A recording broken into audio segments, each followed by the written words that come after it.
Okay. सो आज अभी read कर लो, अजान रीड कर लोगे please.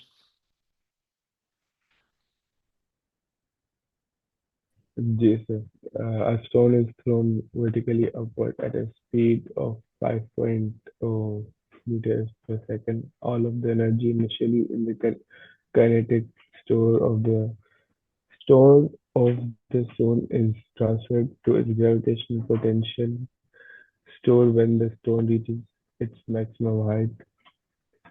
Which equation gives the maximum height h reached by the stone? अच्छा जी, एग्जैक्ट सेम चीज़ है इसके अंदर, कोई ऐसी नई चीज़ नहीं करनी है आपको। सही, यहाँ पे वही काम करना है कि आपने इक्वेट करना है कि भाई इन्होंने कह दिया है कि भाई जो सारी की सारी एनर्जी है, काइनेटिक एनर्जी का जो स्टोर है वो सबका सब कन्वर्ट हो जाएगा ग्रेविटेशनल पोटेंशियल के स्टोर के अंदर, राइट। ये काइनेटिक एनर्जी या ग्रेविटेशनल पोटेंशियल एनर्जी को ये पोटेंशियल स्टोर, ये ग्रेविटेशनल पोटेंशियल स्टोर और काइनेटिक स्टोर लिखना है, दोनों एक ही बात है, अलग अलग नहीं है। सही है। सो हमने कहा कि भाई तुम इसको जो सॉल्व कर सकते हो तुम इसको कर सकते हो, half mv square, right, which is the kinetic energy, so A is equals to mgh, which is the gravitational potential energy। Mass and mass cancel हो जाएगा। सही हो गया। और तुम कह रहे हो कि भाई ओके, इनिशियली आपके पास स्पीड थी 1/2 × 5 का square is equals to g 9.81 है, राइट। और एच जो है वो तुम्हें फाइंड आउट करना है, राइट। सो तुम इसको वो कर लो कि 5 स्क्वायर, सही है, 5.0 का स्क्वायर डिवाइडेड बाय 2 × 9.81, राइट, और इंटू एच। समझ रहे हो आप। सो आपके पास C is option, right. Is that clear?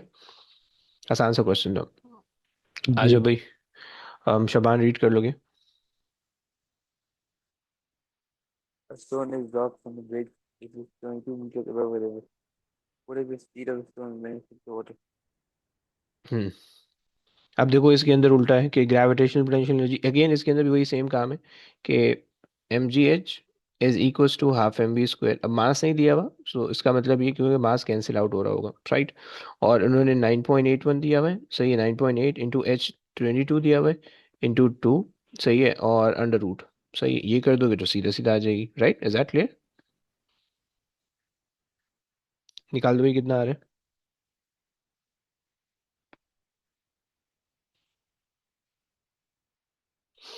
हाँ जी। 20.7. 2.5. 20 okay, so round off to 21, fine. अच्छा जी, चले आ जाए, हाशिम रीड कर लेंगे आगे।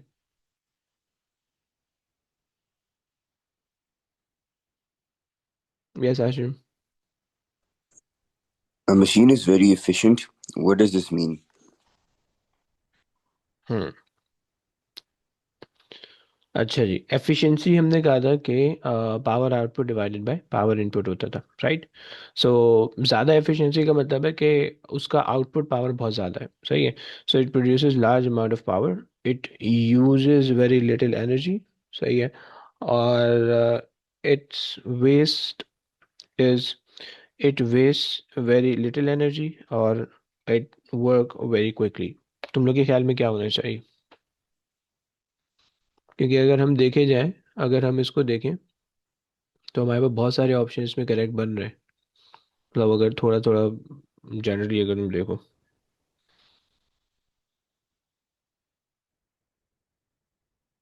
हाँ जी, any idea? A, okay. But ऐसा भी तो हो सकता है कि भाई अगर आप ये कह रहे हो कि भाई it produces large amount of energy, तो वो इनपुट बहुत ज़्यादा एनर्जी ले रहा था बट वेस्ट भी उसने बहुत ज़्यादा कर दिया। सो इसके ऊपर तो जनरली डिपेंड नहीं करेगा, है ना। वेरी गुड, सही है। So C should be the option, right.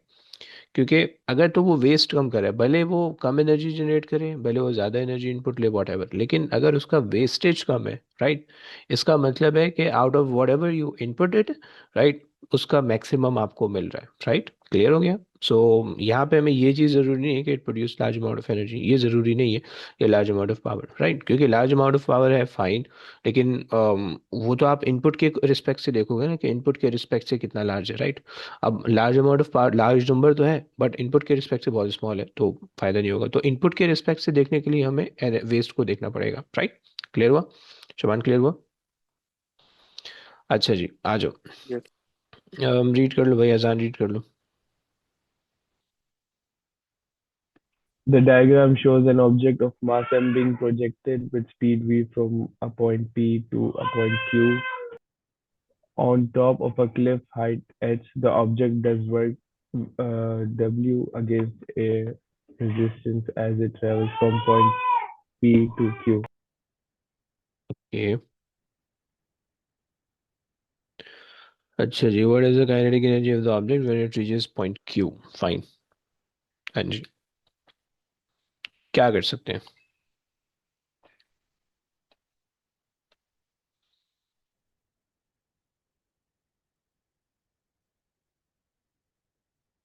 Any idea?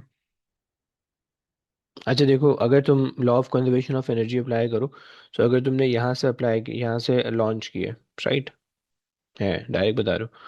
चलो, अगर तुमने यहाँ से लॉन्च किया तो इनिशियली जो टोटल एनर्जी होगी, सही है, जो टोटल एनर्जी होगी सिस्टम के अंदर, सही है, वो होगी आपके पास हाफ एम वी स्क्वायर के बराबर, राइट।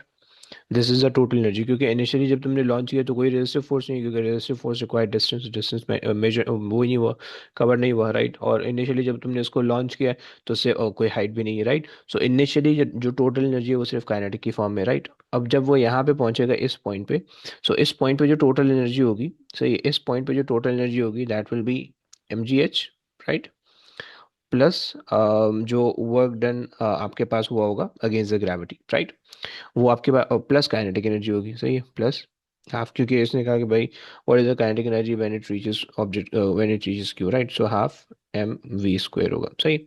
हम इसको जो है, हम चलो इसको इनिशियली यू है, ये फाइनल फाइनल ले लेते हैं वी एफ, राइट। सही हो गया। अब हमें पता है law of conservation of energy क्या कहता है कि टोटल एनर्जी किसी भी पॉइंट पे, सही है, वो उतनी ही होगी जितने किसी और पॉइंट पे होगी, अगर एक क्लोज सिस्टम है। सो एक ये हमारे पास अगर क्लोज सिस्टम है उसको मान ले, तो अगर इस पॉइंट पे जितनी भी टोटल एनर्जी होगी इस पॉइंट पे भी उतनी होनी चाहिए, राइट। या इस पॉइंट पे जितनी एनर्जी है इस पॉइंट पे भी इतनी होनी चाहिए, राइट। सो ये हमारे पास law of conservation of energy कहता है, राइट। सो हमने इसको इक्वेट कर लिया। So half M V squared is equals to M ji H, right, plus W plus half M V final square, right. This is what we are interested in, right. इसको हमने निकालना है, right. ये basically question के अंदर हमसे उसने बोला हुआ है, राइट। अच्छा जी, सो तुम सब्जेक्ट बना लो इसको। So half M we square minus m ji h minus डब्ल्यू, right, is equals to, this is what they are asking for, right. So it should be D. Clear guys, समझ में आ गया? सही। So m ji h plus half M we square नहीं करोगे, क्योंकि तुम्हें कॉन्सेंसस बनना चाहिए, कॉन्सेप्ट बनना चाहिए, राइट। देखो यहाँ पे काइनेटिक एनर्जी है सिर्फ और सिर्फ, सही, टोटल एनर्जी की फॉर्म में, और यहाँ पे टोटल एनर्जी तीनों चीज़ों की फॉर्म में, राइट, काइनेटिक, ग्रेविटेशनल पोटेंशियल और इसके अंदर क्या बोलते हैं, work done against air resistance, right. So इन तीनों को जब तुम यहाँ पे ऐड करोगे तो यहाँ पे टोटल एनर्जी इन तीनों से मिला के बनेगी, यहाँ पे टोटल एनर्जी सिर्फ इससे बनेगी, राइट। इक्वेट करके सॉल्व कर लोगे, राइट। आ जाओ। अच्छा जी, अच्छा देखो, ये जो है ना एक सॉर्ट ऑफ सैंकी डायग्राम का क्वेश्चन होता है, जो कि मे बी तुम लोग ने आई विश पढ़ा या नहीं पढ़ा। सैंकी डायग्राम पढ़ रखी है? Yes. Do you guys have Yes. Any idea? Sankey diagram, okay, सही है। सो हम बेसिकली इससे जो है ना हम बेसिकली इसको यूज़ करते हैं पावर निकालने के लिए, राइट। सही है। सो अब देखो, इन्होंने बताया हुआ है कि the diagram shows a Sankey diagram, okay, for an electric drill, okay, what is the total wasted energy shown by the diagram? Okay, सो ये तुम्हारे पास है इनपुट एनर्जी, सही है। अब साउंड और thermal energy is going to be the wasted energy, right. और जो kinetic energy है, क्योंकि जब ड्रिल को तुम अंदर मूव कर रहे होगे तो उसकी वजह से काइनेटिक, या ड्रिल जो गोल गोल घूमती है तो उसकी काइनेटिक एनर्जी होगी, right. So this is what we want, सही है, and these are the two waste, okay. सही है। इन्होंने कहा कि distance between the two line, सही है, distance between the two line is 40 joules, right. यानी ये जो तुम्हारे पास distance between the two lines है, one line and the two line, so distance between the two line is 40, right. सो इन्होंने हमें कहा है कि भाई, अच्छा चलो, यहाँ से हमारे पास distance between the two line ये आ गई 40, यानी साउंड की फॉर्म में 40 जूल्स एनर्जी लूज हो रही है, राइट, यहाँ पे हमने लिख ली, राइट। एंड देन फिर ये दो लाइंस हो गई, सही। सो यहाँ पे 40 आ गया, सही है, फिर यहाँ पे मजीद 40 आ गया, फिर यहाँ पे मजीद 40 आ गया, एंड यहाँ पे मजीद 40 आ गया, राइट। सो आई हैव 1 2 3 4, सही, 4 टाइम्स 40, सही। So we have 4 times 40, right, plus 40, right, क्योंकि ये 40 थर्मल का, ये 40 हीट का, राइट। सो ये हो जाएगा 16 और 200, राइट। क्या ये बात समझ में आई तुम लोगों को? Yes. परफेक्ट। ओके जी, आ जाओ भाई, आगे आ जाओ। अच्छा जी, कौन रीड करने वाला है भाई? हाशिम रीड कर ले please. A box of mass 2 kg slides down a slope. The gravitational field strength is 9.8 Newton per kilogram. What is the decrease in the gravitational potential energy stored as the box moves from P to Q? Okay, Hashim बता सकते हो क्या करेंगे आप? Formula तो आपको पता है, सही है। जीपीई का फार्मूला आपको पता है, जीपीई हम कहते हैं mgh, राइट। फार्मूला आपके पास आ गया, सही है। अच्छा, मास आपको दिया बाय 2, जी आपको दिया बाय 9.8, राइट। एच आपने डिसाइड करना है, 5, 12 या 13 कौन से लोगे? यस हाशिम, 5, 12 या 13 में से आप कौन से लेंगे? Yes, any idea, anybody? हाँ जी, जस्ट से जो भी आ रहा है, कोई मसला नहीं है।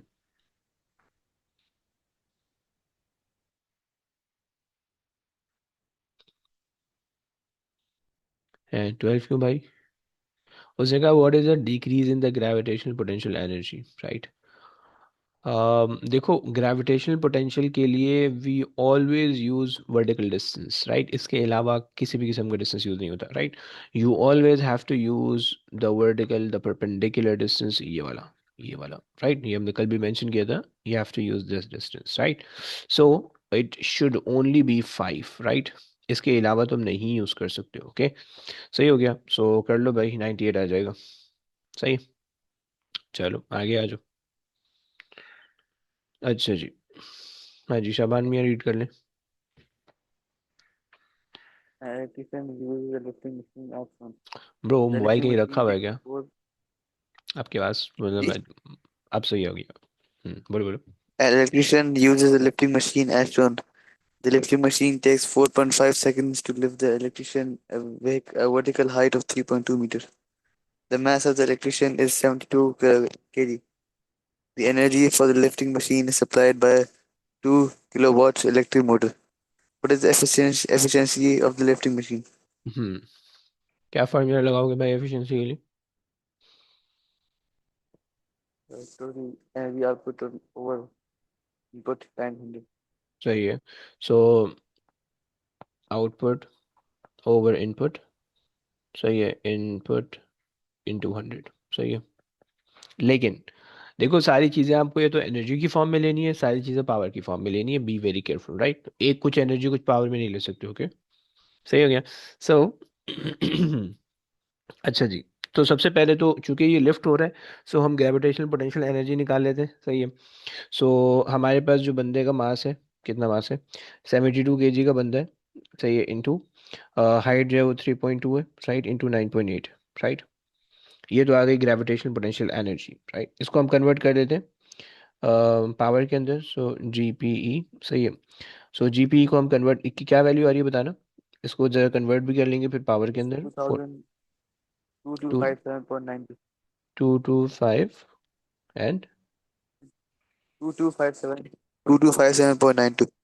ओके 2257.92, ओके 92, सही है। सो ये मेरे पास आ गई, अब डिवाइड बाय 4.5 कर लो ताकि ये वो आ जाए, पावर आ जाए, सही है। सो पावर कितनी आ रही है भाई? 500. 500, ओके, सही है। सो ये 500 है, इनपुट हमारे पास कितनी पावर है? 2000, राइट, क्योंकि किलोवाट के अंदर है, सही हो गया। Yes. सही है। सो 500 डिवाइडेड बाय 2000 इंटू 100, राइट। 100 से यहाँ पे इन्होंने मल्टीप्लाई नहीं करवाया हुआ है, क्योंकि ये पॉइंट्स के अंदर आंसर आ रहा है इनका, सही है। सो 5 1 5 5 4 20.25, 0.25. गुड, सही हो गया। चलो आगे आ जाओ Sir, भाई। sir. बोलिए। So why did you multiply? Why did we use the gravitational potential formula? Okay, अब देखो, हमें आउटपुट पावर चाहिए और इनपुट पावर चाहिए, right.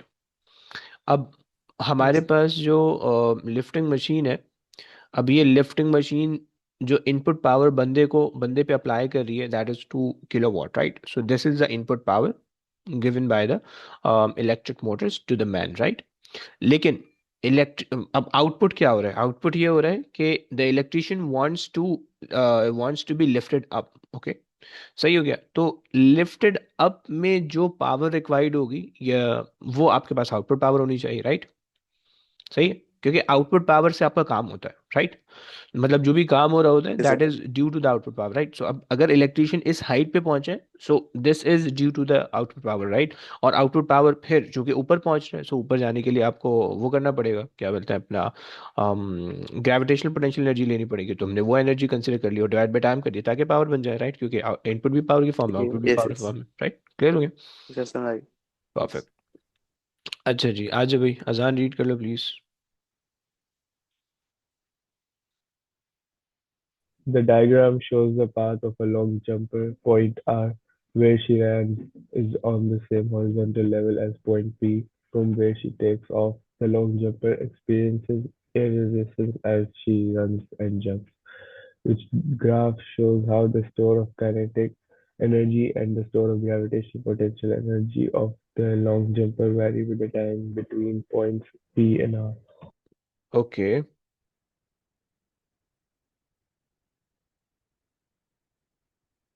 Point R, she lands on the same horizontal point P from where she takes off, and the long jump experiences air resistance as she. Okay, fine. सही हो गया। So gravitational potential energy, okay, सही है। अच्छा जी, आप क्या कहेंगे अब? देखो, जब वो भागता हुआ आ रहा है, जब वो लॉन्ग जंपर भागती हुई आ रही है, तो पॉइंट पी पे जब वो पहुंची, जहाँ से उसने टेक ऑफ किया है, तो उससे पहले तक उसकी सिर्फ और सिर्फ काइनेटिक एनर्जी होगी, राइट? और इनिशियली जो है, यानी यहाँ पे जब वो पहुंचेगी तो उसकी काइनेटिक एनर्जी होगी, राइट?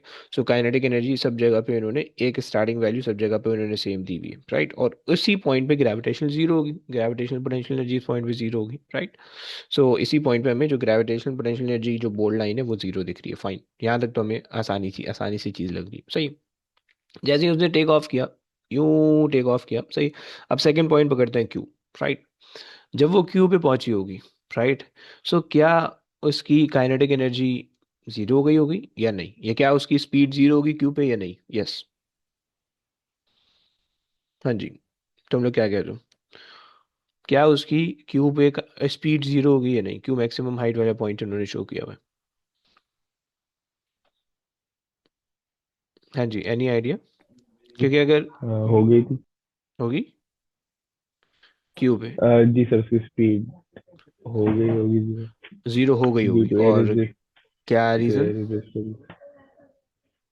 देखो, अब आप सोचो, अगर आप ये कहोगे कि भाई उसकी स्पीड जीरो हो गई होगी, तो अगर तो उसकी स्पीड इस पॉइंट पे जीरो हो जाएगी, तो इसका मतलब है then she falls vertically downward, right? समझ रहे हो आप?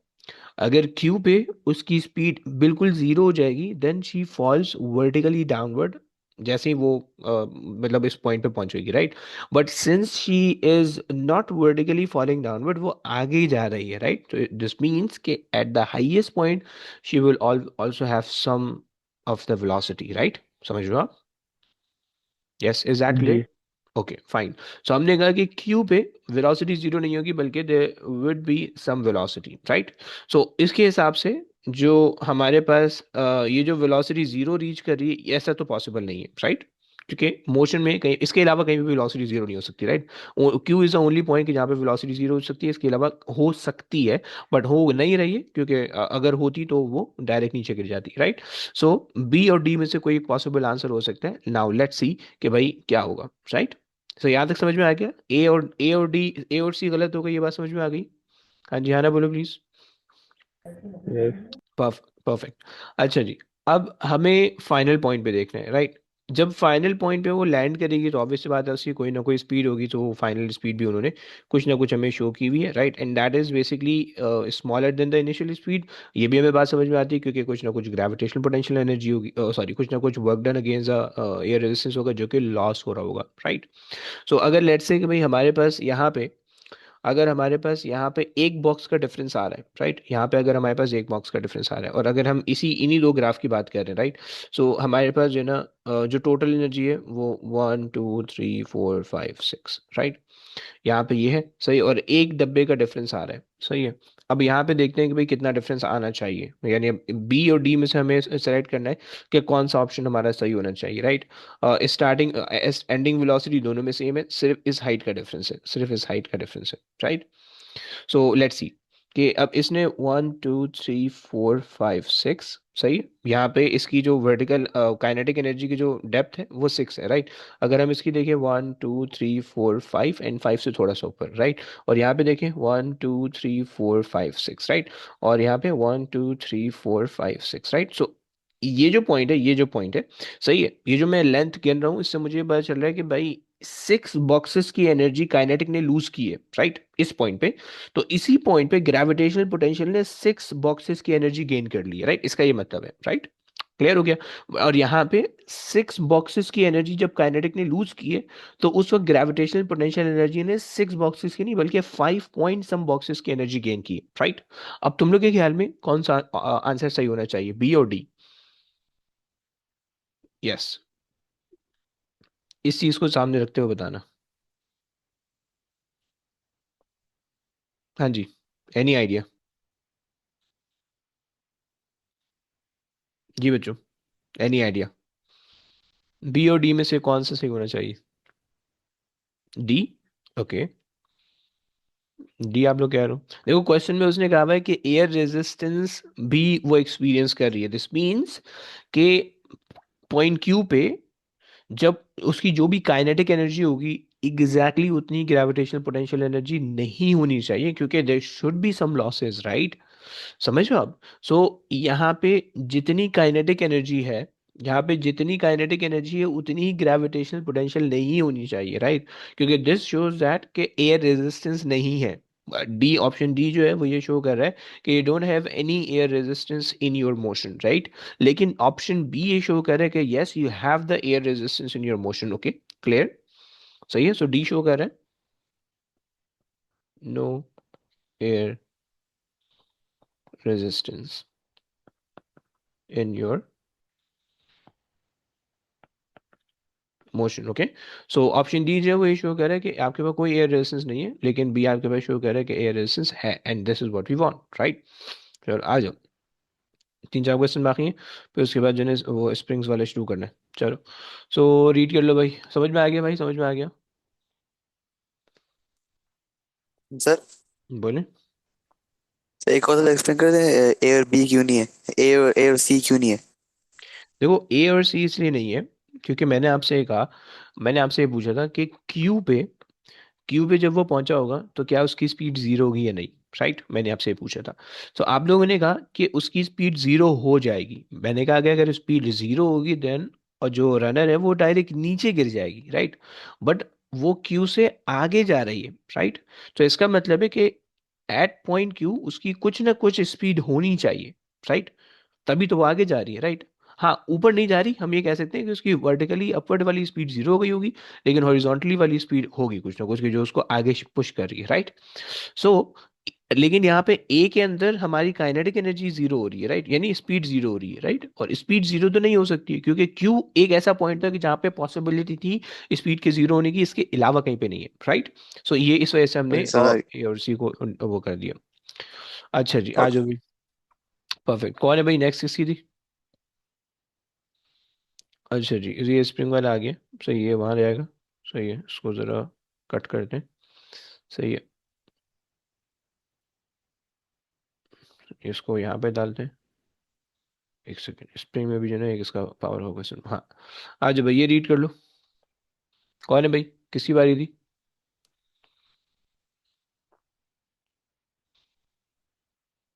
मुइज करेगा रीड, मुइज रीड कर लो बेटा।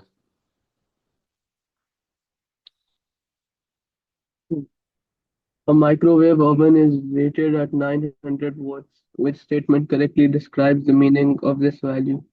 हम्म, वॉट क्या होता है बेसिकली?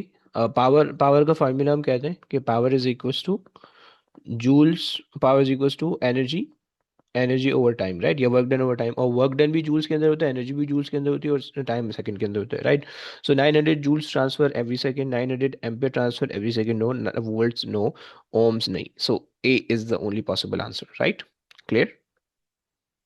हाँ जी, क्या समझ में आता है तुमको कोई बात? Yes. परफेक्ट। ओके भाई, चलो आगे चलते हैं। इसको ले आए। अबे यार, ये तो हुआ ही नहीं।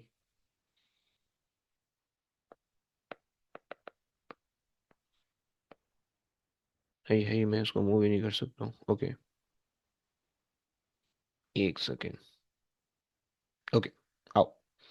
सो अब उसके बाद जो है, नेक्स्ट क्वेश्चन जो हमारे पास है वो आ गया मेरा। हाँ जी भाई, रीड कर लो। कौन रीड करेगा? शबान रीड करेगा। शबान रीड कर लो please. The diagram shows the diagram shows the energy stored for a mobile phone and how energy is transferred between stores, which describes how the chemical energy is transferred. हम्म अगर ये energy store अभी next chapter के अंदर आएगा, लेकिन चलो खैर कर लो, कोई मसला नहीं Mechanical. है। क्यों? देखो, केमिकल से मैकेनिकल में क्या है? मैकेनिकल का मतलब होता है कि कोई चीज़ ऊपर नीचे मूव हो रही है, जैसे काइनेटिक एनर्जी होती है, जैसे ग्रेविटेशनल पोटेंशियल एनर्जी होती है। अब ये तो डायग्राम, ये तो आपके पास वो है ना, क्या बोलते हैं, the diagram shows the mobile phone. सही, मोबाइल फोन आपको बता रहे हैं, राइट। सो मोबाइल फोन के अंदर इलेक्ट्रिकल एनर्जी भी तो होनी चाहिए, नहीं? समझ रहे हो? क्योंकि इलेक्ट्रिकल ही बेसिकली है ना, मेन मेन तो इलेक्ट्रिकल होता है, सही, उसकी वजह से जो भी काम होता है वो हो रहा होता है, राइट। चलो आगे आ जाओ भाई। सही हो गया। अच्छा जी, अजान रीड कर लो। A wind turbine is 30% efficient and has an output of 2.5 milliwatts mega, वो mega. megawatts of electrical power. What is the power input of the turbine? Hmm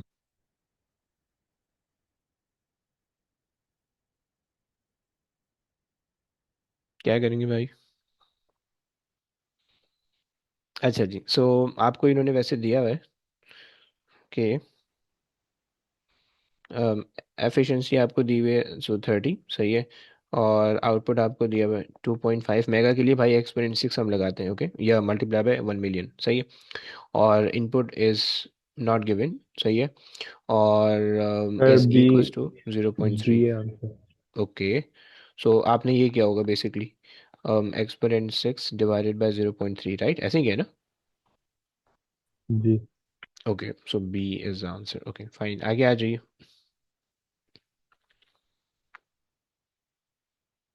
Which two physical quantities must be used to calculate power developed by sir वो देख नहीं रहा power developed by the student. student running up a flight of steps. Hmm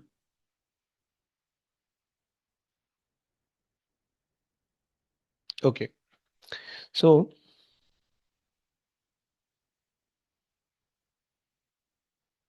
running up the flight of the steps, सही है, तो ऊपर जा रहा है, तो इसका मतलब है पावर का मतलब होता है कि भाई आपके पास कोई ना कोई एनर्जी आनी Work चाहिए, done, कोई ना कोई टाइम या work एनर्जी का वर्क done डन, सही and है। time तो जी डी है. अच्छा जी, अगर आप work done and time taken only, okay, work done and the vertical height, हाँ हाँ हाँ, force exerted and the time taken only, force exerted, okay fine, चलो मान लिया, सही है। सो अब यहाँ तक हमारे पास जो हमने फोर्सेस वाले क्वेश्चन थे वो तो हमारे हो गए, या एनर्जी वाले जो क्वेश्चन थे वो हमारे हो गए, सही है। इसे कोई क्वेश्चन मुझे मिसिंग लग रहा है, पता नहीं कहाँ, क्यों मैंने नहीं डाल आए यहाँ पे, सही है, लेकिन चलो खैर मैं वो भी कॉपी पेस्ट करूंगा। सही है, अब यहाँ से आगे जो है वो हमारे पास डिफॉर्मेशन ऑफ सॉलिड्स है, सही है, आसान से चैप्टर है, सही है, इसको भी जल्दी जल्दी निपटा लेते हैं, और फिर उसके बाद इसी क्वेश्चन करके फिर एंड कर लेंगे, सही है, 2 मिनट का चैप्टर है, कोशिश करेंगे 15 मिनट के अंदर ही हो जाए, सही है।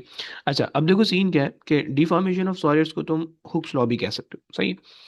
और इसके अंदर हम ये कह रहे होते हैं कि भाई हमारे पास जो है क्योंकि ये डिफॉर्मेशन हो रही होती है, सही है। डिफॉर्मेशन का मतलब ये है कि भाई आपके पास जो है आपकी फोर्स लगा के, अब फोर्स की तुम्हें पता है कि कैरेक्टरिस्टिक होती है, फोर्स की प्रॉपर्टीज होती है कि वो जो है शेप चेंज कर सकता है, वो एक्सेलरेट कर सकता है, डिसेलरेट कर सकता है, और वो जो है डायरेक्शन चेंज कर सकता है, राइट। सो वो रोटेट कर सकता है। ये सारी फोर्स की जो है ना वो है, क्या बोलते हैं अपना, फोर्स की अब कैरेक्टरिस्टिक है कि फोर्स ये सारी चीज़ें जनरेट कर सकता है आपके पास, राइट। अच्छा जी, और हमारे पास है 2026, ओके। सो उसी में से एक चीज़ जो है फोर्स की, वो हमारे पास है डिफॉर्मेशन, राइट। अच्छा, डिफॉर्मेशन हमारे पास बहुत सारी टाइप की होती है, सही है। या तो तुम टेंशन लगा सकते हो, टेंशन यानी उसको एक्सटेंड कर सकते हो, या तो कंप्रेस कर सकते हो, दबा सकते हो, या तुम इसको शेयर कर सकते हो। नीचे से तुमने एक ही जगह पे रखा हुआ है, सही है, मतलब समझो नीचे से चिपका हुआ है और ऊपर से तुम उसको फोर्स लगा रहे हो, राइट। एंड बेंडिंग हो सकती है, राइट, और ट्रोजन हो सकती है, जिसको तुम निचोड़ना कहते हो, सही। हमने यहाँ पे जो हम अपने सिलेबस के अंदर पढ़ते हैं वो हम टेंशन और कंप्रेशन को बात की बात कर रहे होते हैं, राइट। अच्छा जी, अब हमारे पास जो है ना कुछ मटेरियल होते हैं जिसको हमने डिस्कस करना होता है, सही है, कि उन मटेरियल पे जो है ना जब हम डिफॉर्मेशन के लिए फोर्स अप्लाई करते हैं तो किस तरह से उन पे इफेक्ट पड़ता है, सही। एक हमारे पास होता है brittle material, right. Brittle material वो होते हैं कि जो जिस पे आप फोर्स लगाओ, ज़्यादा फोर्स लगा सकते हो, बट जब उनका ब्रेकिंग पॉइंट आते हैं तो वो फट से टूट जाते हैं। जैसे कि हमारे पास लकड़ी हो गई, ग्लास हो गया, सही है। तो ग्लास है, अब उसको उस पर वैसे तो अगर तुम फोर्स लगाओ तो नहीं टूटेगा, राइट, हल्की फुल्की। लेकिन अगर उसको नीचे फेंक दो, ठक से टूट जाएगा, राइट। एक्सटेंशन कुछ भी नहीं होगी। लकड़ी है, लकड़ी पे बहुत ज्यादा फोर्स लगाओ नहीं टूटेगी, लेकिन जब उसका ब्रेकिंग पॉइंट आ जाएगा तो फौरन से टूट जाएगी, राइट। सो ये हमारे पास इसका ग्राफ, तो हमें ग्राफ की शेप में पता होनी चाहिए, राइट। ग्राफ इस तरह से दिखता है इसका, सही। एंड ये तो हमारे पास हो गया। फिर उसके बाद हमारे पास होता है डक्टाइल मटेरियल। डक्टाइल मटेरियल तुमने केमिस्ट्री में पढ़ा है कि भाई हैमर्ड इनटू शेप्स, राइट। ये सब चीज़ तुमने केमिस्ट्री के अंदर पढ़ी हुई होती है, राइट। सो यहाँ पे हम ये कहते हैं कि डक्टाइल मटेरियल जो है उसके अंदर प्लास्टिक डिफॉर्मेशन भी होती है और इलास्टिक डिफॉर्मेशन भी होती है, राइट। इलास्टिक डिफॉर्मेशन वो होती है कि जिसके अंदर ऑब्जेक्ट अपनी ओरिजिनल शेप में वापसी आ जाते हैं, और प्लास्टिक डिफॉर्मेशन वो होती है कि जिसके अंदर ऑब्जेक्ट अपनी ओरिजिनल शेप में वापसी नहीं आता, राइट। और इसका ग्राफ तुम्हें ये बनेगा, इसका इसकी आगे जाके भी मैंने बात करनी है, राइट।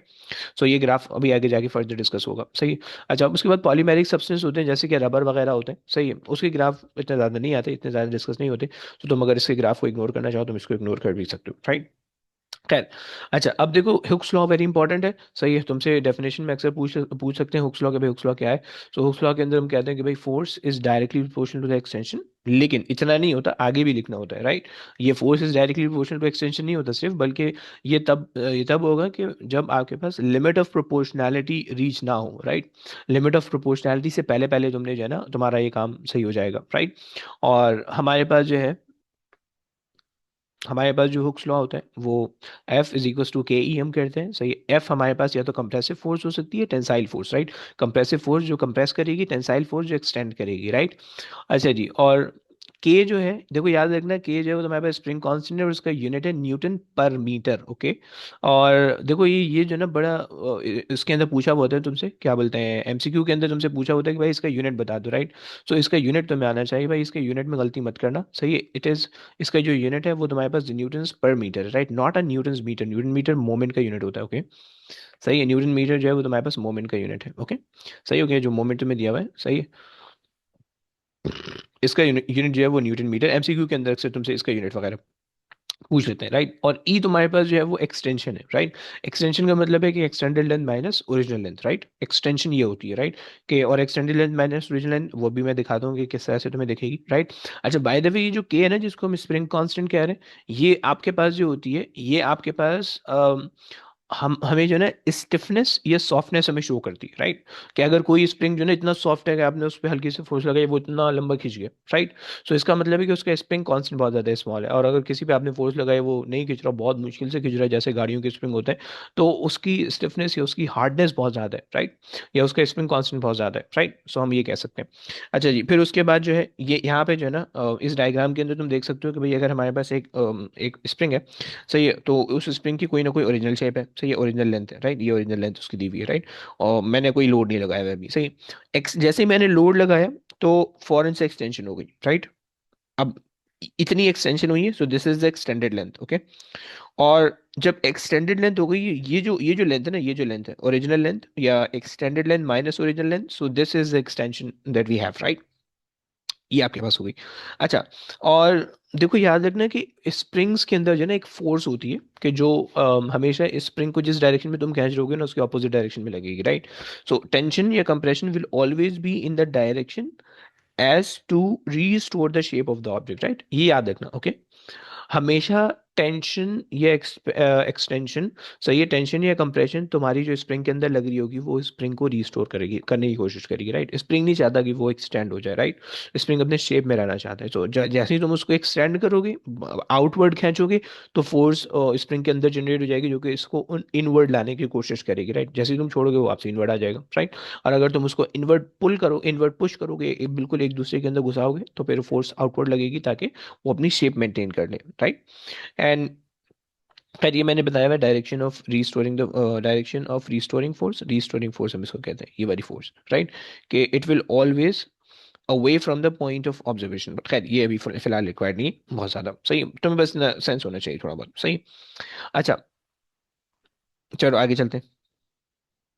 अच्छा, एक और चीज जो है वो बहुत इंपॉर्टेंट है, वो ये है कि भाई स्प्रिंग परमानेंटली डिफॉर्म हुई है या नहीं हुई, तुम कैसे पता करोगे? कोई मुझे बता सकते हैं स्प्रिंग परमानेंटली डिफॉर्म हुई है या नहीं हुई, तुम कैसे पता करोगे? जब वो अपने ओरिजिनल फॉर्म में वापस आ जाए। ओके, तो मतलब तुम्हें पता कैसे चलेगा कि यानी तुम एक्सपेरिमेंट क्या करोगे? यानी तुम एक्सपेरिमेंटली क्या क्या करोगे ऐसे कि जिससे तुम्हें पता चल जाए?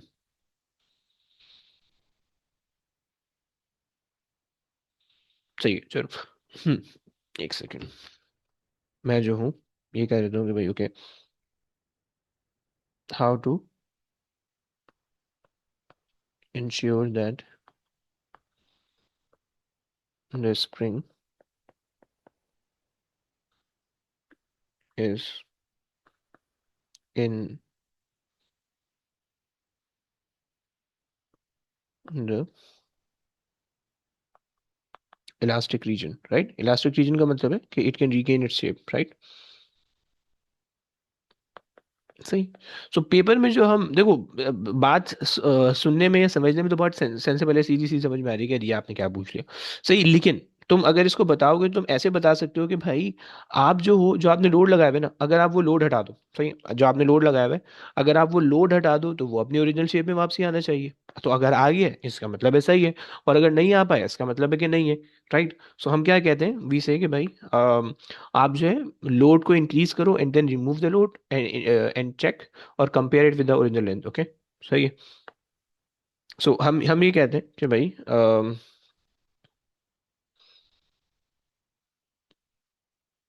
Increase the load, okay, then remove it, okay, and compare the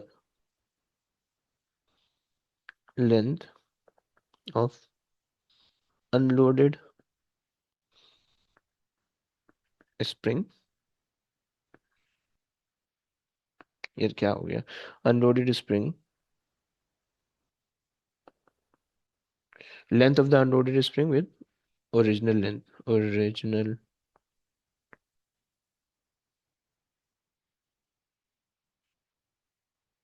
original length of the spring, सही हो गया, या कर वैसे सही हो गया, सिंपल सा कॉन्सेप्ट है, सही। आपने भी वही बोला, लेकिन हम इसको करते हैं इस तरह से, राइट, कि हम जो है ना लोड को रिमूव कर, हम आहिस्ता आहिस्ता लोड बढ़ाते हैं, gradually increase the load, right, and then remove the load, सही। एंड जो अनलोडेड लेंथ है स्प्रिंग की और जो ओरिजिनल लेंथ है, अगर तो वो दोनों मैच करेंगे इसका मतलब ओरिजिनल शेप है, नहीं मैच करेंगे तो ओरिजिनल शेप नहीं है, राइट। आ जाओ, अब इसके ग्राफ है, ग्राफ भी बड़े आ रहे होते हैं इसके, सही है।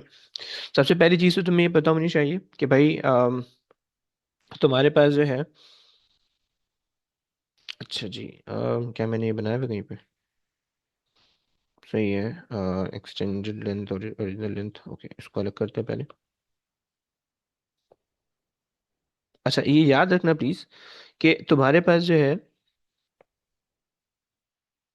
इसका अगर तुम ग्राफ बना रहे हो, एफ इज इक्वल टू के ई का, राइट, तो सिंपल तुम्हारे पास ग्राफ इस तरह से बन रहा होगा, स्ट्रेट लाइन होगी, राइट।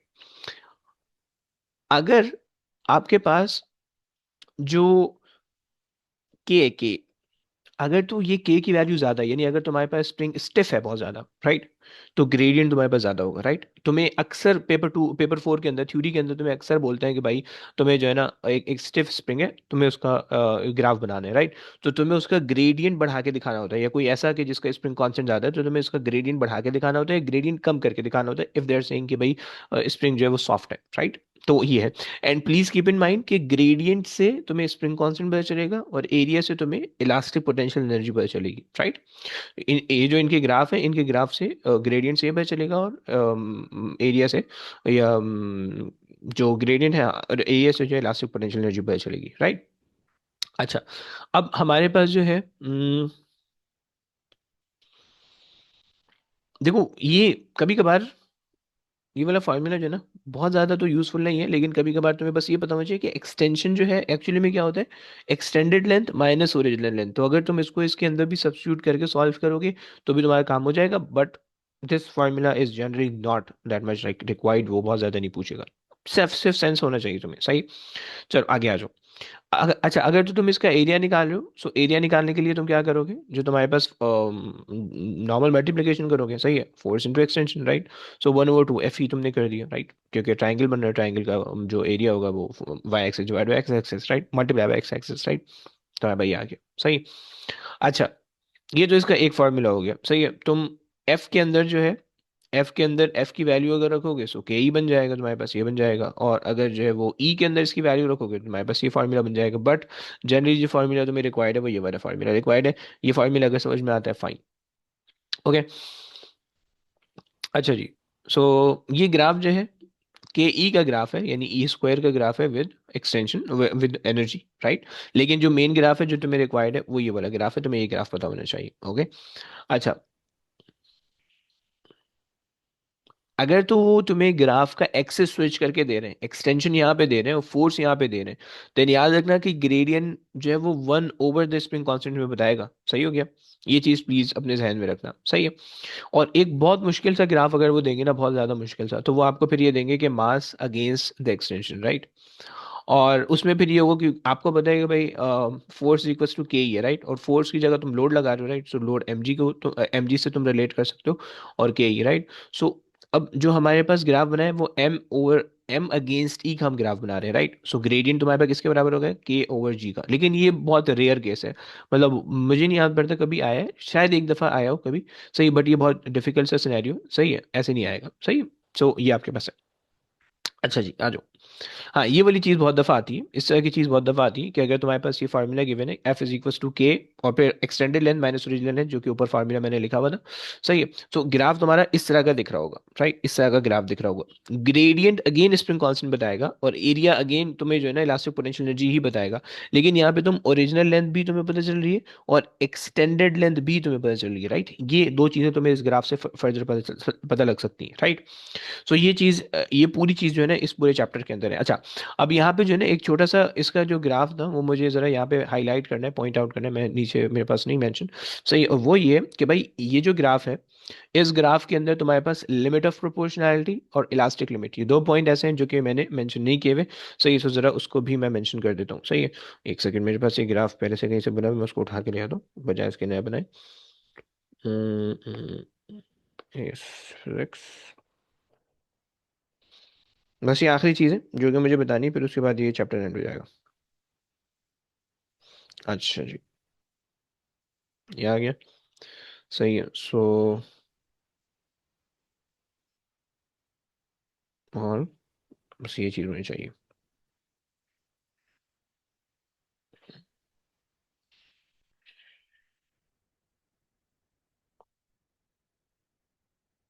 परफेक्ट, सही है। आओ, अच्छा जी, सो तुम्हारे पास जो है वो जो एक ग्राफ है उसकी बस छोटा सा डिटेल वो है, सही है, क्योंकि उससे रिलेटेड कभी कभार कुछ क्वेश्चन आ जाते हैं, सो उसको देख लेते हैं, सही है। पेस्ट, ये आ गया तुम्हारे पास डिटेल ग्राफ, ओके। अच्छा जी, अब देखो इस डिटेल ग्राफ का सीन क्या है। तुम्हारे सिलेबस में ना ये एमसीक्यू के अंदर आता है, थ्योरी के अंदर नहीं आता कभी भी, सही। एमसीक्यू के अंदर आएगा, तुम्हें बस ये पॉइंट्स पता होनी चाहिए, सही है। तुम्हें एक तो ये पॉइंट पता होना चाहिए लिमिट ऑफ प्रोपोर्शनैलिटी का क्या यहाँ पे बनता है, एक ये पॉइंट पता होना चाहिए, कोई इलास्टिक लिमिट यहाँ पे बनती है, सही। बाकी के पॉइंट तुम्हारे सिलेबस का पार्ट नहीं है, राइट, सही। सो तुम्हें बस ये पता होना चाहिए, you should know this point and this point, right. इसके अलावा की चीज़ें तुम्हें नहीं पता होनी चाहिए, this is not required, okay, सही। ये दो चीज़ें तुम्हें पता होनी चाहिए, क्लियर हो गया। अच्छा, अब हमारे पास जो लिमिट ऑफ प्रोपोर्शनैलिटी होती है, उसके लिए हम कहते हैं कि भाई it is a point below which the object follows a Hooke's law, right, simple सा कॉन्सेप्ट है, सही। हुक्स लॉ फॉलो करेगा, कोई टेंशन की बात नहीं है, सही है। And object regain its shape as the force remove from the material, right, या फ्रॉम द स्प्रिंग, सही, simple concept, limit of proportionality. दूसरी चीज है इलास्टिक लिमिट। इलास्टिक लिमिट हम कहते हैं कि it is a point below which when the load removes the object will regain its original shape, right. लेकिन देखो, इस लिमिट से पहले पहले हुक्स लॉ फॉलो नहीं हो रहा होता। देखो यहाँ पे आओ।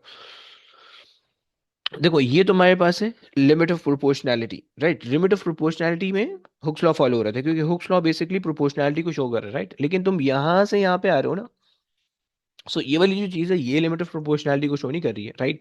यहाँ पे अब लिमिट ऑफ प्रोपोर्शनैलिटी अप्लाई नहीं हो रही है, राइट। हाँ, इस पॉइंट से अगर लेट से तुमने लोड रिमूव किया तो ऑब्जेक्ट वापसी अपनी ओरिजिनल शेप में जाएगा, बट हुक्स लॉ यहाँ पे फॉलो नहीं होगा, ओके। क्लियर हो गया। बच्चों को ऐसे लगता है कि लिमिट ऑफ प्रोपोर्शनैलिटी से पहले भी जो है ना हुक्स लॉ फॉलो हो रहा होता है, ऐसा नहीं होता भाई, ओके। चलो आगे आ जाओ।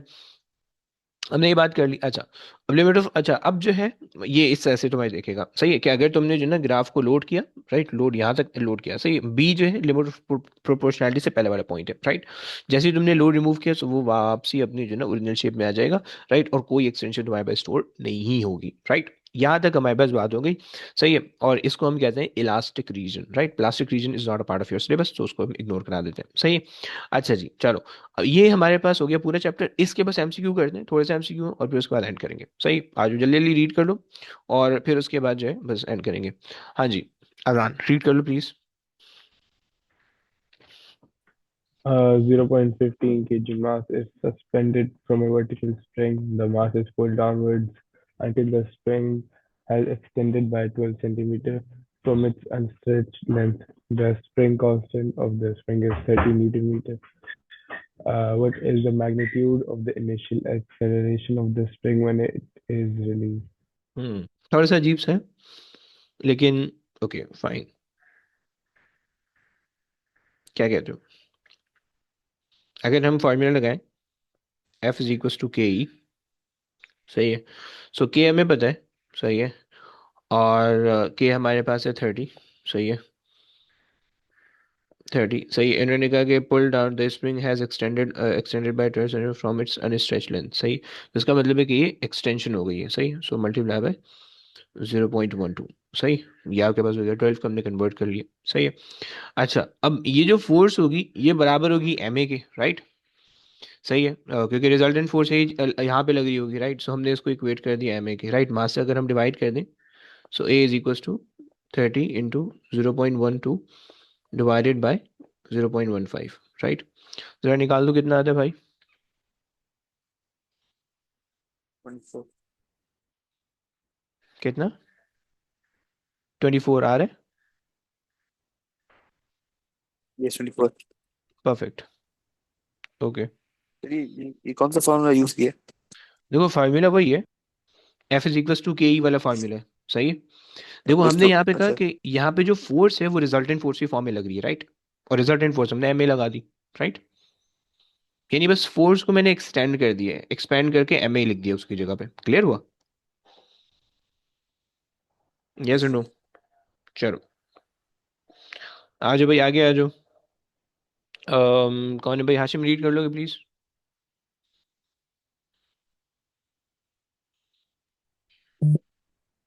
An unstretched elastic cord of length 15 centimeter stretches by 4 centimeter when a weight of 6 Newton is suspended from it. The cord does not exceed the limit of proportionality. What is the total length of the cord when the weight is 3 Newton? हम्म, अच्छा जी, क्या कर सकते हैं भाई इसमें। अच्छा, इन्होंने हमें 15 की ओरिजिनल लेंथ बताई है, राइट, अनस्ट्रेच लेंथ यानी ओरिजिनल लेंथ, और स्ट्रेचेस बाय 4 यानी एक्सटेंशन आपके पास आ गई 4 की, राइट, और तुम्हारे पास है वेट, सही है। अच्छा, इन्होंने एक सिनेरियो तो तुम्हें ये दिया हुआ है कि जब तुम्हारे पास एक्सटेंशन 4 की है तो तुम्हारे और लोड तुमने 6 का लगाया हुआ है, तो उससे तुम अगर एफ इज इक्वल टू के ई अप्लाई करो, के ई, सही है। सो फोर्स हमारे पास है 6 और ई हमारे पास है 4, राइट। तो मैंने डिवाइड कर दिया 4 से। सो के मेरे पास आ रहा है 3/2, राइट, के मेरे पास आ गया 3/2, right. Now we have another time we have 3 newton of force. अब हमने देखना है कि इस 3 न्यूटन पे कितनी एक्सटेंशन आएगी, सही। तो जनरली अगर हम हाफ करें तो हाफ ही आनी चाहिए, राइट। पहले 4/2 आनी चाहिए, बट लेट्स सी देख लेते हैं। सो दोबारा से हम एफ ई लगा देते हैं, एफ इज इक्वल टू के ई, सही है। सो 3, सही है, is equal to 3/2 times E, right. So 3 2 6 divide by 3, तो आपके पास आ जाएगा 2, राइट। सही, सिंपल कॉन्सेप्ट, सही। वैसे तो आप इसको लॉजिकली भी सॉल्व कर सकते हो कि उसने कहा कि भाई लिमिट ऑफ प्रोपोर्शनैलिटी से आगे नहीं गई। इसका मतलब है कि अगर तो तुमने फोर्स तुम्हारे पास डबल थी तो एक्सटेंशन भी डबल है, राइट। अगर फोर्स तुमने हाफ कर दी है तो एक्सटेंशन भी हाफ हो जाएगी, सिंपल। ओके, आ जाओ आगे चलें, वही रीड कर लेंगे please. The diagram shows how the length of a spring changes when a load of 10 Newton is suspended from it. The 10 Newton load is replaced by 20 Newton load. What is the new length of the spring? Again exact same चीज है। क्या करोगे, बता सकते हो? Yes Muiz.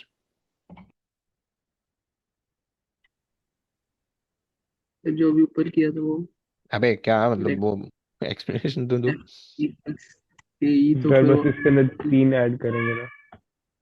3, हाँ okay.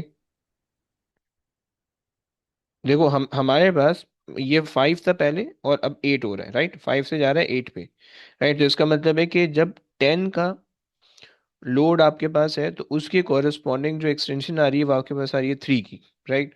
तो जब 20 का लोड होगा आपके पास तो उसके कॉरेस्पॉन्डिंग, क्योंकि लोड तुमने डबल कर दिया तो एक्सटेंशन भी क्या हो जाएगी, डबल हो जानी चाहिए, 6 की होनी चाहिए, राइट। अच्छा, लेकिन एक्सटेंशन 6 की हो गई, सही है। अच्छा, उसने कहा what is the new length of the spring, सही। एक्सटेंशन तुम्हारे पास आ रही है 6 की, ओरिजिनल लेंथ है तुम्हारे पास 5, राइट। तो 6 + 5 करोगे तो 11 बन जाएगा तुम्हारे पास, राइट। क्लियर हो? So can you explain again?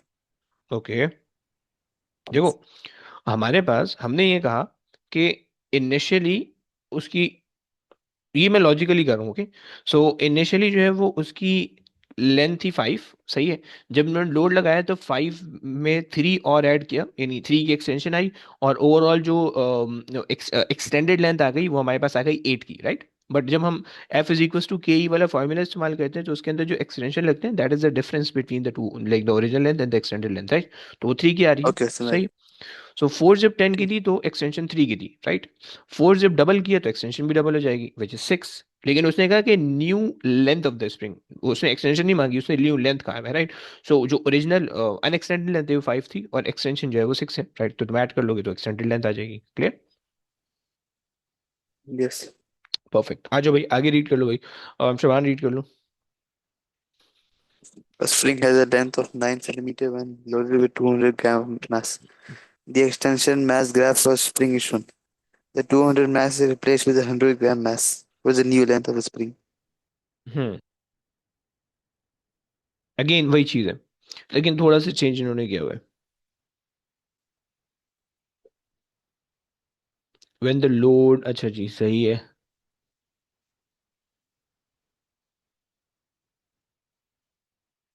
क्या कह सकते हो भाई? 7, I think. 7। देखो ओरिजिनल लेंथ इन्होंने दी हुई है, अगर तो यहाँ पे 200 ग्राम का मास है, सही है। सो 200 ग्राम पे जो एक्सटेंशन है वो आपके पास आ रही है 2 की, राइट। तो इसका मतलब है कि ओरिजिनल लेंथ कितनी हो गई होगी, 7 की ओरिजिनल लेंथ होगी, राइट। और 2 की एक्सटेंशन आ रही है, समझ लो आप, ये बात क्लियर हुई? सही है। सो इसका मतलब है कि 7 की एक्सटेंडेड लेंथ है, ओके। 7 की एक्सटेंशन हमारे पास आ गई, 7 की ओरिजिनल लेंथ है। अच्छा, अब जब आपने 100 ऐड किया है, सही। सो 100 पे जो एक्सटेंशन है वो 1 की है, राइट। तो आपको यहाँ पे कितना दिखेगा, यहाँ पे 8 दिखना चाहिए, राइट, क्लियर, क्योंकि 7 की ओरिजिनल लेंथ है और 1 की एक्सटेंशन है, सो 8 आपके पास आ जाएगा, क्लियर हो? हाँ जी, Yes. परफेक्ट। अच्छा जी, आज भाई रीड कर लो, अजान रीड कर लो। The graph shows how the extension of a spring changes with the The mass is suspended from it when the spring is on planet X and when the spring is on planet Y. Hmm. Which conclusion can be drawn from these graphs? अच्छा अच्छा, basically extension against मास है। Okay, सही हो गया। सो अब देखो, ये मैंने तुम्हें कहा था कि एक कभी कभार कोई ऐसा ग्राफ आ जाएगा कि जिसके अंदर वो एक्सटेंशन अगेंस्ट मास तुम्हें दिया होगा, रेयर केस होगा, राइट।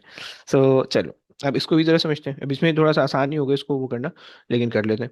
सो हमारे पास, आपको ये पता है कि भाई फोर्स इज इक्वल टू के ई है, राइट। के ई, राइट। तुम फोर्स को एक्सपेंड भी कर सकते हो, एम जी बना सकते हो, क्योंकि तुम्हें पता है कि भाई लोड लगा रहे हो ना, और लोड लगा रहे हो तो लोड वेट होता है, एम जी होता है, राइट। तो ये हमारे पास आ गया के ई, right.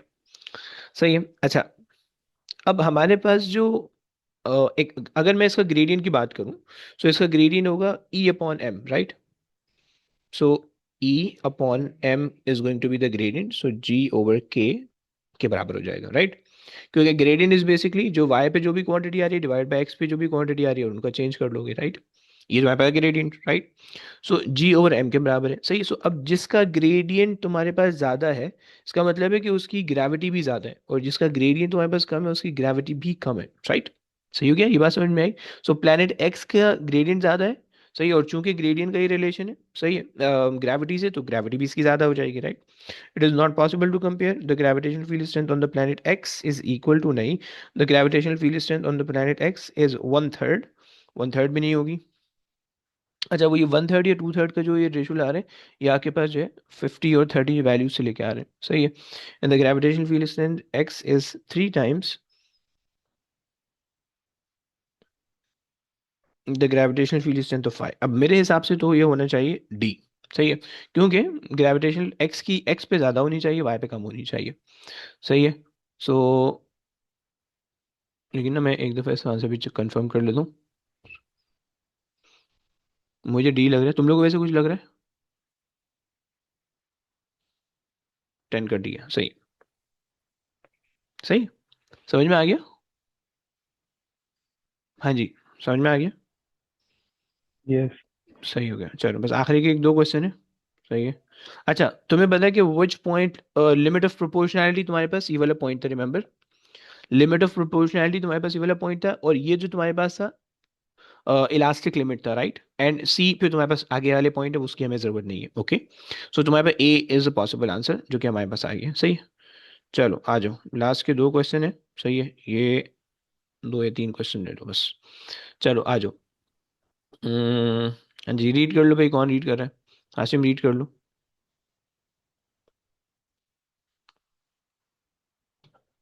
Yes Hashim. Hashim gone. Moiz, आप रीड कर लो। The mass bounces up and down on a steel spring. The diagram shows the mass and the spring at different points during the motion, at which point is the least energy in the gravitational potential store of the mass, and at which point is the most energy in the elastic store of the spring. Okay, least energy in the gravitational potential store and most energy in the elastic. Elastic में तब होगी जब वो सबसे ज़्यादा extended होगा, और least energy तब होगी जब वो सबसे नीचे होगा, यानी दोनों सेम पॉइंट पे होने चाहिए, सही है। लीस्ट पॉइंट, लीस्ट पॉइंट पे सबसे ज़्यादा एक्सटेंशन है, राइट। सबसे ज़्यादा एक्सटेंशन का मतलब है कि सबसे ज़्यादा इलास्टिक पोटेंशियल एनर्जी होगी, राइट। और लीस्ट पॉइंट है तो ज़मीन से करीब है, ज़मीन से करीब का मतलब है कि सबसे कम एनर्जी वाला पॉइंट है, राइट। सही हो गया। सो लोएस्ट पॉइंट और लोएस्ट पॉइंट डी हो जाएगा, सही हो गया, क्लियर। चलो, अच्छा जी, तुमसे बोल रहा है कि a boy uses a rope to pull an object of a mass M up a slope, the rope is parallel to the slope, the tension in the rope is F, okay, the object will move distance d along the rope, rise height h, what is the work done by the boy? अच्छा देखो, तुम्हें वो ये कह रहा है कि तुम्हारे पास ये है, सही है। और उसने कहा कि भाई एन ऑब्जेक्ट, ये मेरे पास आ गया ऑब्जेक्ट, सही है, of a mass m, right, or pull along the pull by the rope which is parallel to the plane, right, और ये मेरे पास आ गई फोर्स f, राइट। अच्छा जी, और distance d along the slope, so इसने इतना डिस्टेंस जो है let's say along the slope उसने मूव किया है, सही है, d, सही है। एंड वर्टिकल हाइट जो है उन्होंने हमें दी हुई है, वर्टिकल हाइट इन्होंने हमें दी हुई है एच की। सही है। अब देखो वो क्या पूछ रहे हैं, how much work is done by the boy, right. अब देखो वर्क डन जो होगा वो ग्रेविटेशनल पोटेंशियल एनर्जी को तुम्हारे सिस्टम के अंदर स्टोर कर रहा होगा, राइट। सो या तो डायरेक्ट तुम्हें वर्क डन दे सकता है which is F into D, right. This is the work done by the boy, right. और या फिर एम जी एच अगर होता है सिंपल, तो तुम्हें ये दो चीजें इक्वलेंट है, right. Work done by the boy, सही है, which is F into D, right. या फिर एम जी एच, राइट। लेकिन यहाँ पे एम जी एच और मल्टीप्लाई बाय डी क्या हुआ है, एम जी एच स्क्वायर क्या हुआ है, ये होशियारी नहीं चाहिए हमें। सो ये हमें सिर्फ ए हमारे पास पॉसिबल ऑप्शन होगा, राइट। सही हो गया। सो ये सही हो गया, चलो क्लियर हुआ, समझ में आया। जी। चलो आगे आ जाओ भाई। स्प्रिंग को अनस्ट्रेच लेंथ 3 दी हुई है, 460 के अप्लाई की, लेंथ इंक्रीज होकर 5 हो गई, सही है। सो एक्सटेंशन कितनी की आ जाएगी, 2 की आ जाएगी, सही है। और 60 का लोड डिवाइड बाई 2 करोगे तो 30, सही। यानी एफ इज इक्वल टू के ई, राइट। ई आप कह दोगे कि भाई 5 - 3 ई आ जाएगा, सही है। और आपके पास जो है 60 ÷ 2 गिव्स यू के, सही। चलो हो गया, डन। सही, अब यहाँ पे हमारे पास 2 चैप्टर हो गए। अब नेक्स्ट वीक के अंदर भाई मैंने प्रेशर पढ़ाना है और फिर मैंने जो है ना उसका टेस्ट भी लेना है। ये पूरा जनरल फिजिक्स हमारा कंप्लीट हो गया, इसका फिर टेस्ट भी होगा नेक्स्ट वीक, ओके। सही है। सो नेक्स्ट वीक जो है वो हमने ये 2 काम करने हैं, सो बी प्रिपेयर्ड। सही, नेक्स्ट वीक हमने संडे वाली क्लास में इसका टेस्ट लेना है पूरी जनरल फिजिक्स का, ओके। सही हो गया, चले चले। ओके बच्चों, टेक केयर गाइस, अल्लाह हाफिज़।